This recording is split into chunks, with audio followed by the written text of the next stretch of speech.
हसन ने हम सबको जो सारों को प्लान दे दिया है कि आपने इस पोजीशन पे खेलना है। सारों ने मुझे अब नंबर 5 হারের বৃত্তে ঘুরপাক খাচ্ছে বাংলাদেশ। সংযুক্ত আরব আমিরাতের বিপক্ষে শেষ 2 ম্যাচ হেরে সিরিজটা কুয়ে এসেছিলেন লিটনরা। এখন পাকিস্তানে যাওয়ার পর সিরিজের প্রথম ম্যাচে হারেই সঙ্গী হয়েছে তাদের। লাহোরের গাদ্দাফি স্টেডিয়ামে কাল 3 ম্যাচ টি-20 সিরিজের প্রথম টিতে বাংলাদেশ হেরেছে 37 রানে।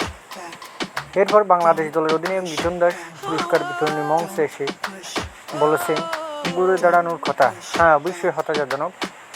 ম্যাচ জুড়ে আমরা ভালো ব্যাটিং, বোলিং, ফিল্ডিং করিনি। আমি কোনো কিছু বলছি না, তবে আমাদের শক্তভাবে ঘুরে দাঁড়ানো হবে। সামনে এখনও 2টি ম্যাচ আছে। একথা বললেন লিটন দাস।